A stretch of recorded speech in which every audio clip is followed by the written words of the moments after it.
let's talk about functions. Well, what is a function? A function is what I kind of think of as a machine. And what this machine does is that you put something in the machine and something gets spit out of the machine. The thing that you put inside the machine is called the input. The input. And the thing that gets spit out of the machine is called the output. And what happens when you put something into the machine and spit something out is what the function does. So the function is normally with the letter F for function, but it could be any letter, G, H, W, any letter at all. But in general, it's called the letter F, but it could be anything. And what you have is you have the letter F to say it's a function, and then you have the parentheses. And inside the parentheses, the notation is that they put the input in. So that's where you know what went inside of the function, and then it'll say equals, and then it'll spit out the output. So for an example, let's take a look at number 25. So looking at number 25 here, the functions f and g are defined as follows. So here's the function f.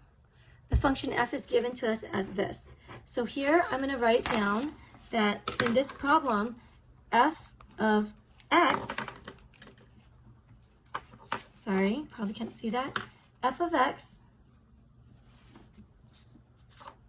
is equal to 2x squared minus 3x.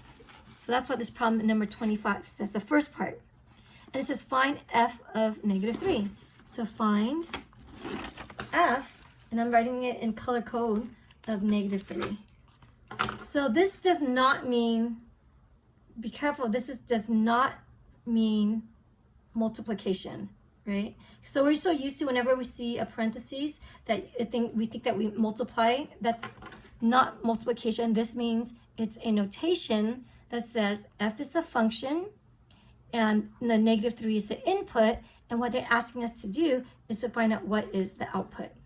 What is the output of this? So to find out what the output is, what you do is you plug the input into the machine. So I'm plugging negative 3 into the machine. So when you plug negative 3 into the machine, what are you going to get? So you're going to get, when you plug negative 3 in here, what you do is that you're going to, wherever you see the x value here represents the input. So wherever you see the input, that's what you're plugging into the function.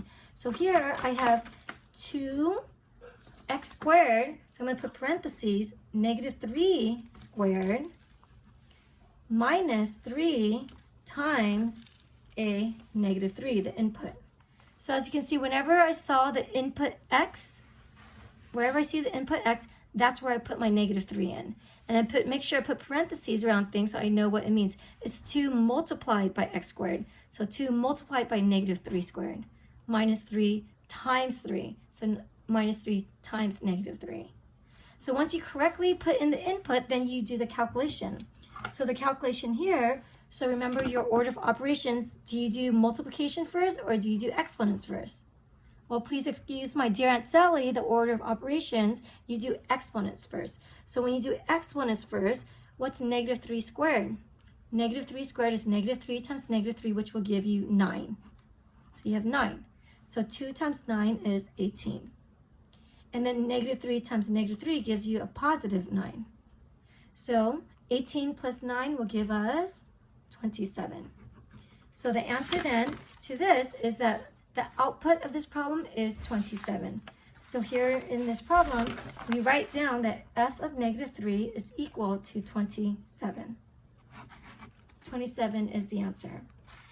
Next, we have the problem g of x is equal to negative 4x plus 2. So here, I'm going to create another function.